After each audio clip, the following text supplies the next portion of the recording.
Xenogears Sound and Drama Chapter 1.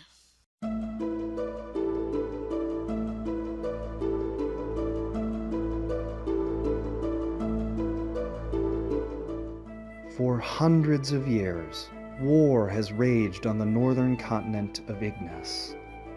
This war between the northern empire of Kislev and the southern desert kingdom of Ave has been waged for so many centuries that people have forgotten the cause and feel only fated to endure the pointless circle of hostility and tragedy. But at some point, a crucial factor altered the course of the war. Both countries began to excavate the ruins of an ancient civilization lying within their territories.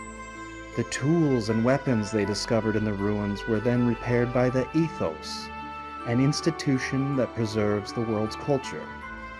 These weapons greatly changed the form of warfare.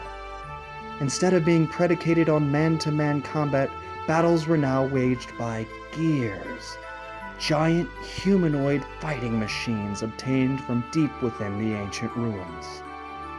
After continuous swings on the state of the war, Kislev gained the upper hand, propped up by the superior amount of resources buried within their territory.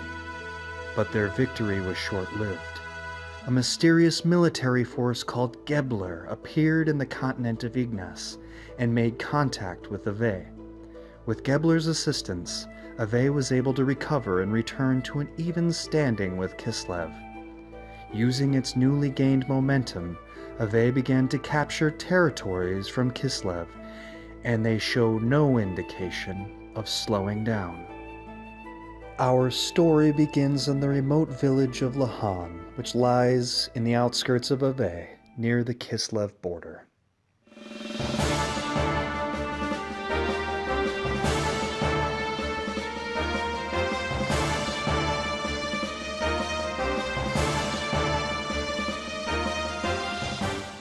The village of Lahan is on fire. The residents scatter in confusion, desperate to escape with the flames and the blast of gunfire from the giant mechas dueling each other in the center of the village. One gear, a black metal giant, is navigated by a young man called Faye. Faye appears to be desperately trying to eliminate his mechanical opponent, his gear showering it with a series of kicks and punches. But something is wrong.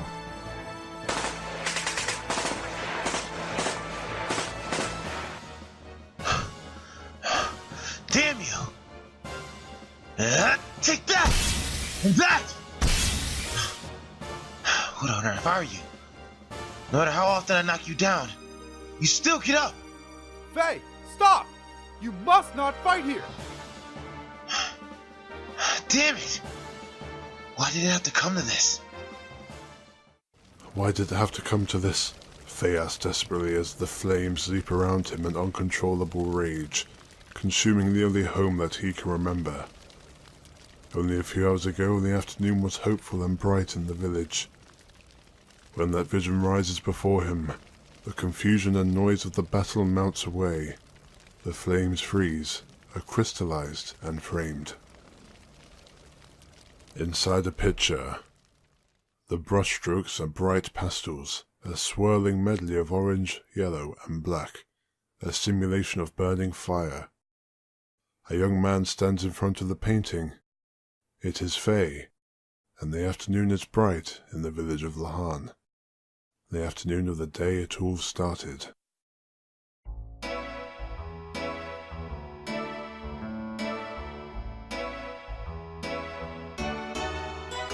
Faye applies the finishing touches to the painting. He is a stalwart young man of 18, clad in a short, white martial jacket fringed in sky blue and black pants. His brown hair is tied in a long ponytail in the nape of his neck.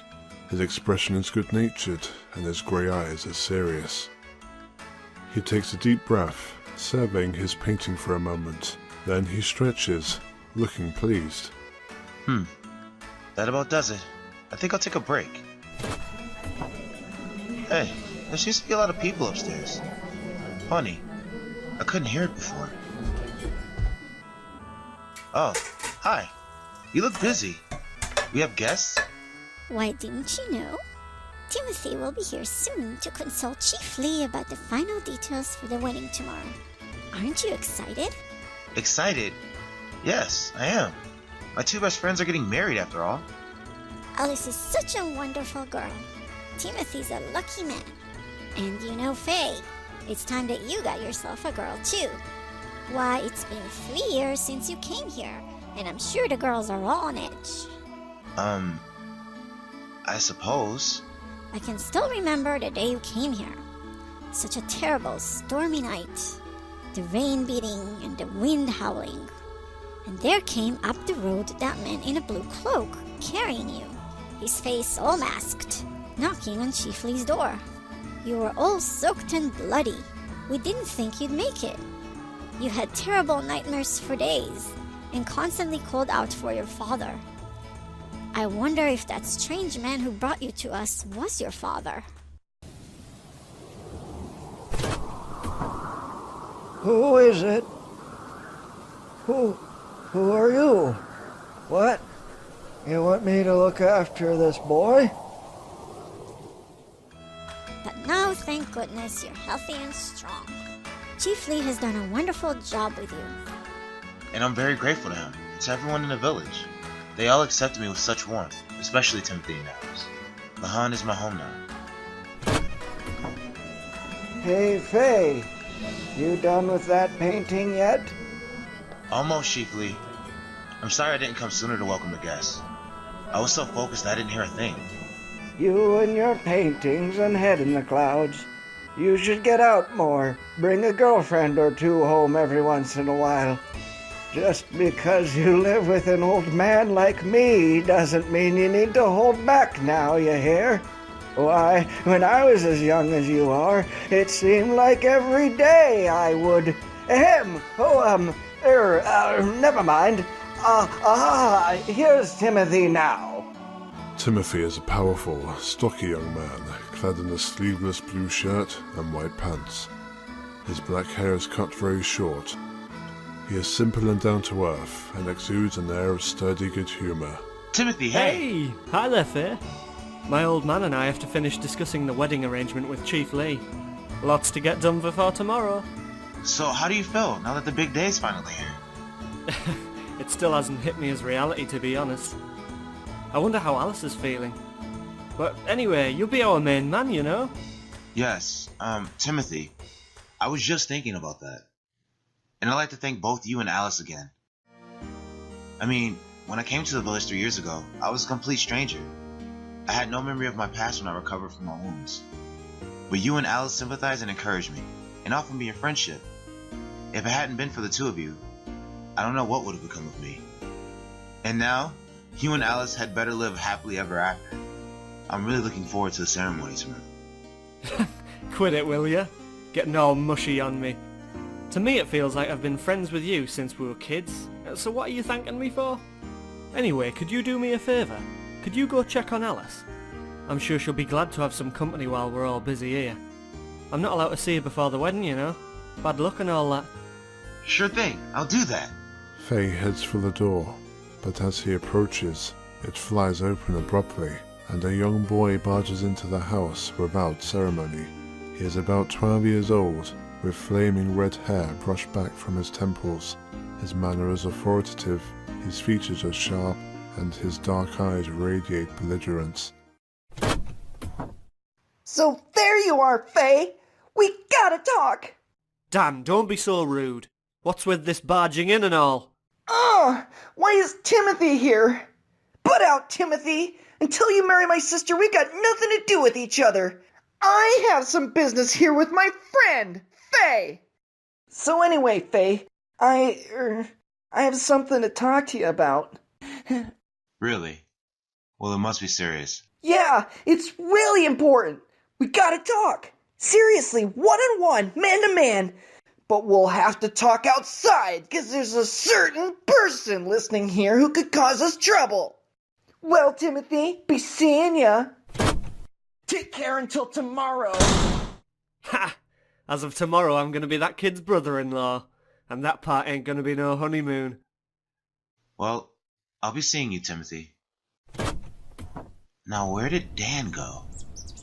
I think he went that way towards the bar. Thanks. Hey, what are you looking at? You might fall from that height. Be careful. Don't worry. I've done this dozens of times. I like to look over Black Moon Forest, because beyond it is the kingdom of Ave. My father's working somewhere in the capital of Ave. Mom and I are waiting for him to return and take us back with him to the city so we can all live there together. Please come home soon, Father. Well, here's the bar, but I can't see Dan. Bother that kid. I'll ask inside. How's it going, Faye? You can stick around, but I ain't got any drinks for kids, you know. I didn't. I just want to ask if you... Hi there, Faye. Say, you wanna have some fun? I give the best service in Lahan. Hey, Ellen, quit teasing the innocent kid. Yeah, I know. It's just a joke, you blockhead. Gee, he's got sharp hearing. Anyways, maybe next time. Okay, Faye? I'll be waiting. Right. Okay. See you later. Hi. I was wondering if you've seen... Young one, beware. A dark and icy wind blows in your wake. A wind of death from which there is no salvation and no escape. You and only you will have to one day confront that darkness. Just kidding. I've always wanted to say that. Did I scare you? I'm really sorry. Your fate will be what you make of it, boy. Though sometimes these premonitions of misfortune do take shape once uttered. So you have to be prepared. Just kidding, that was also a joke. Don't let it get to you. Okay. Bye. I don't think anyone's seen Dan. Maybe I should leave. Oh, oops. Sorry. Hey boy, watch it. What? You got a problem with me drinking at midday? How can I not be drinking, damn it? I'm sorry, but drinking doesn't solve anything in the end. Shut up. What would you know? You don't know how I feel. I wouldn't want you to know, damn it. You know, you have a point, maybe. Here, take this. I have no use for it anymore. Wow, it's beautiful. The eye of it shimmers like the spring sun on the ocean. Ah, yes. Nobody knows.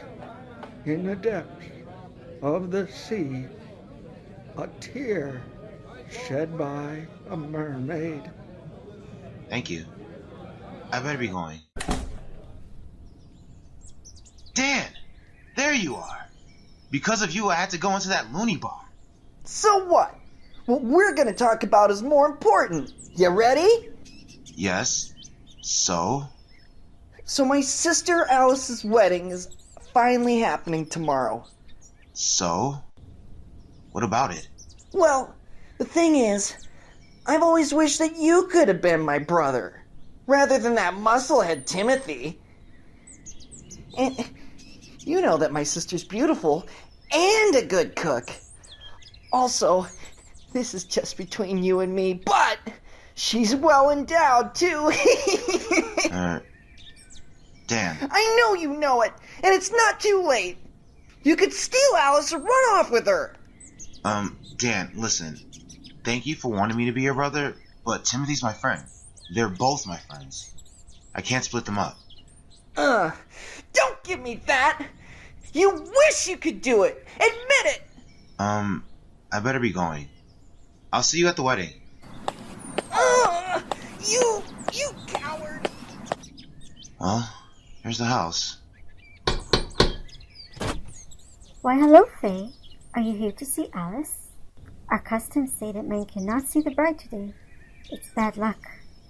But you can be an exception. Just don't try to pull anything on the bride.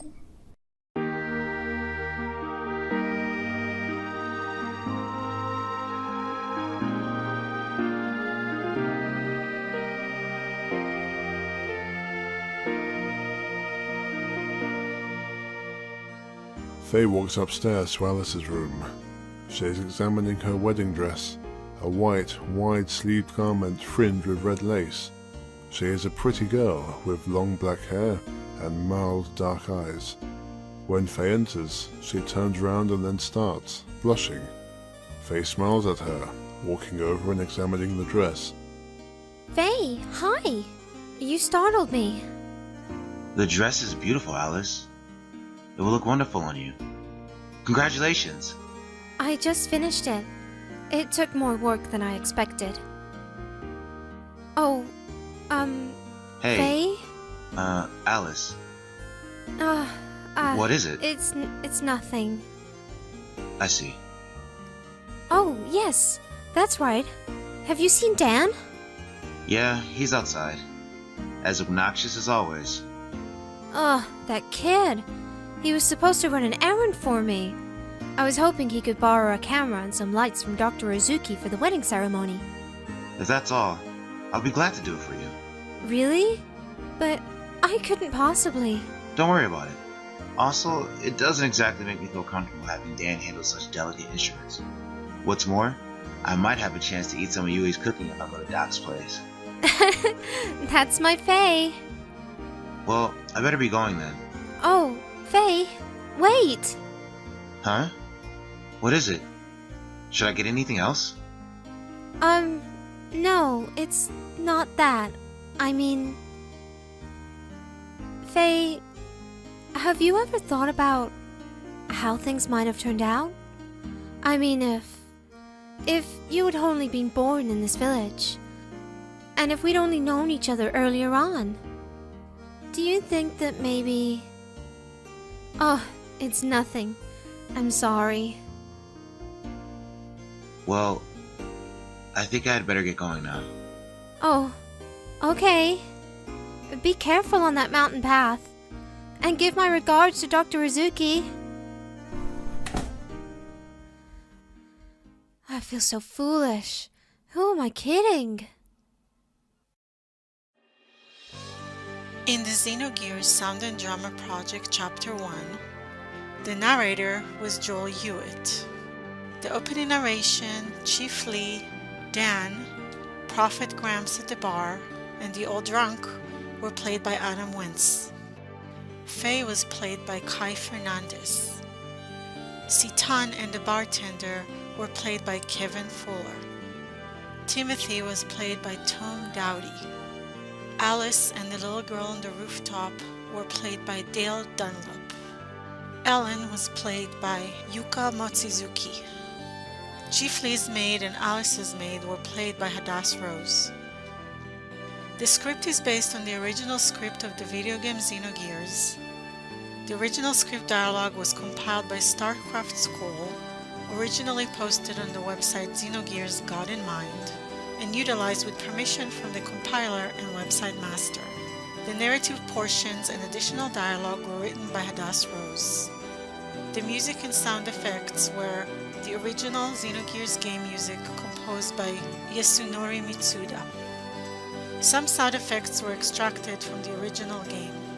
Other sound effects were free sound clips found on various sites, including soundbible.com, the Sound Resource, freesfx.co.uk, and the YouTube audio library.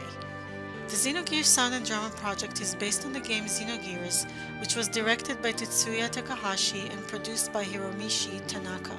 Xenogears is copyright to SQUARE-ENIX 1998. This project is in no way associated with SQUARE-ENIX or its subsidies. The Xenogears Sound and Drama project is edited and produced by Hadass Rose. April 2017.